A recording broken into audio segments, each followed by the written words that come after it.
Yo guys, ketemu lagi masih di Sekelebat Info, di mana nanti kalian di sini itu bisa mendapatkan informasi terbaru dan terpanas tentunya guys. Oke, untuk informasi pertama ini datang dari you.today. Di mana di sini diinformasikan ya bahwa Cardano dengan token ADA ya, sekarang ini dapat dibeli langsung dengan yen Jepang. Nah, ini menarik ya. Kita baca informasinya. Jadi, cabang Jepang ya dari salah satu bursa kripto terbesar di dunia yaitu OKCoin Japan ini telah mengumumkan daftar token ADA, di mana token ADA ini merupakan token utama dari blockchain Cardano ya, seperti yang kalian tahu.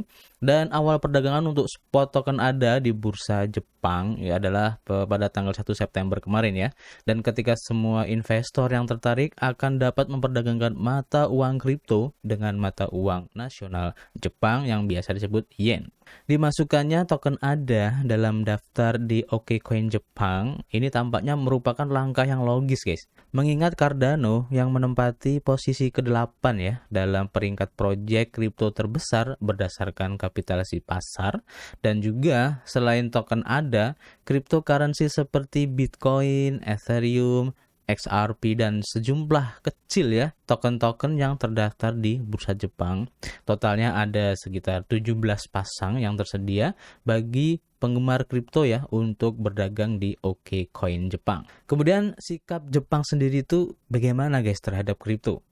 Nah, di sini diinformasikan ya bahwa daftar token ADA di salah satu bursa terkemuka Jepang pasti akan menguntungkan proyek baik dari segi visibilitas Cardano ya dan dari segi modalnya. Orang Jepang sangat tertarik ya dengan metode investasi alternatif karena pengembalian yang rendah di pasar keuangan tradisional. Selain itu, perusahaan Jepang dan pemerintah ini agak mendukung ya untuk ekonomi digital baru yang juga menambah kebebasan peredaran mata uang kripto. Misalnya, kecuali ya, ini untuk dua cryptocurrency utama yaitu Bitcoin dan Ethereum. Jadi XRP ini sangat populer banget di Jepang guys. Bahkan bank ini telah meluncurkan program hadiah XRP untuk menarik pengguna baru, dan bisnis e-commerce besar menerima cryptocurrency sebagai alat pembayarannya. Adopsi XRP di Jepang ini difasilitasi oleh perlindungan salah satu konglomerat keuangan terbesar di negara itu, yaitu SBI, yang presidennya itu bahkan menjabat di Dewan Direksi Ripple. Wow, keren ya. Kita lanjut untuk informasi kedua, datang dari zcrypto.com ya.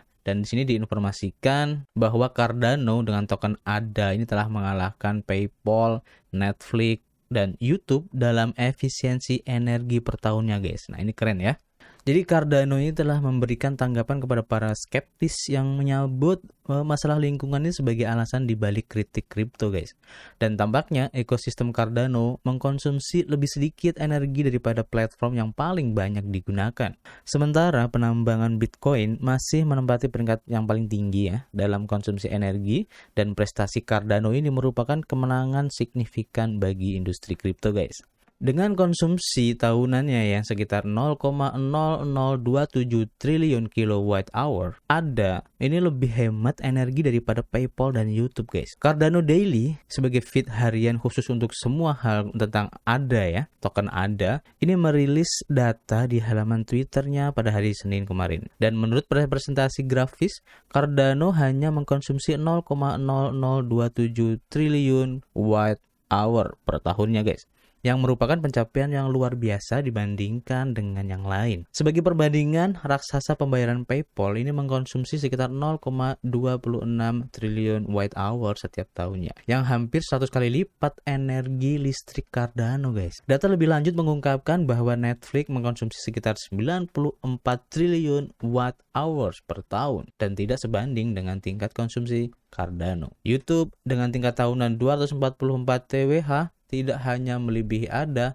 1 mil tetapi juga menambangkan Bitcoin. Jadi lebih boros ya ternyata YouTube ini guys. Pemanfaatan layanan pembayaran dan streaming video ini menghabiskan banyak konsumsi energi tahun. Cardano Daily mengakui bahwa Netflix dan YouTube ini memiliki menit streaming yang sangat besar yang menyebabkan penggunaan energi yang tinggi. Namun disebutkan bahwa Cardano masih tidak akan menghabiskan banyak energi jika menangani jumlah transaksi yang setara. Cardano Daily juga menegaskan ya bahwa keunggulan lingkungan Proof of Stake ini dibandingkan POW atau Proof of Work ini masih diunggulkan ya guys. The Cardano Daily menggunakan kesempatan itu untuk mengadvokasi mekanisme Consensus Proof of Stake atau yang biasa disebut POS yang menggunakan lebih sedikit energi. Mekanisme Proof of Work atau POW ini yang digunakan Bitcoin ini telah mendapatkan kecaman karena masalah lingkungan. Ada beberapa seruan ya untuk larangan penambangan Bitcoin karena masalah ini guys. Bitcoin menggunakan 131 TWh setiap tahun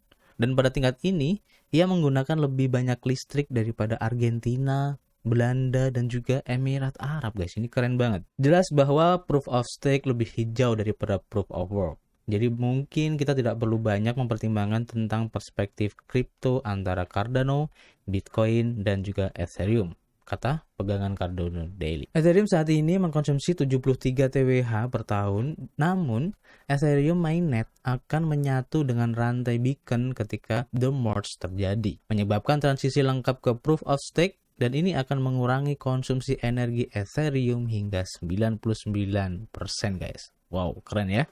Kita lanjut untuk informasi ketiga, ini datang dari bitcoinist.com. Di sini diinformasikan bahwa pendiri Cardano yaitu Charles Hoskinson ini membela pengembang dari Tornado Cash, guys.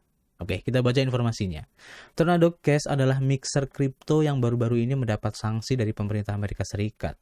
Alasan yang diberikan untuk ini adalah fakta bahwa itu adalah protokol yang digunakan oleh penjahat untuk menyembunyikan asal-usul dana mereka. Terutama digunakan oleh peretas Korea Utara ya, yang telah mencuri jutaan dolar dalam peretasan selama beberapa tahun terakhir. Baru-baru ini diumumkan bahwa pihak berwenang Belanda ya, telah menangkap seorang pria yang diyakini sebagai salah satu pengembang dari Tornado Cash. Seiring berjalannya kasus, beberapa telah berbicara membela para pengembang, dan salah satunya adalah pendiri dari Cardano, yaitu Charles Hoskinson.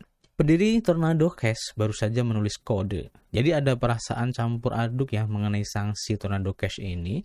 Sementara beberapa orang memuji langkah tersebut. Yang lain melihatnya sebagai indikasi yang jelas bahwa pemerintah akan datang untuk semua pasar kripto. Sebagian besar investor di ruang angkasa ini telah mewaspadai apa artinya ini sebagai protokol keuangan terdesentralisasi ke depannya guys. Namun Charles Hoskinson telah mengambil rute lain untuk mendekati ini dan malah memberikan dukungan untuk para pengembangnya. Menurut pendiri Cardano, pengembang dapat menulis kodenya, dan dengan kode sumber terbuka, mereka tidak dapat selalu mengontrol apa yang dilakukan orang dengan kode setelah ditulisnya. Dia berpendapat bahwa semua pengembang Tornado Cash ini sebenarnya menulis kode untuk mixer, dan yang lain pergi dan menggunakannya untuk kegiatan yang jahat. Ini membandingkannya dengan seorang yang menulis buku tentang bagaimana Anda membuat cyanida atau bagaimana Anda membuat bom. Dia melanjutkan dengan mengatakan bahwa ini bukan instruksi bagi siapapun untuk melakukannya, dan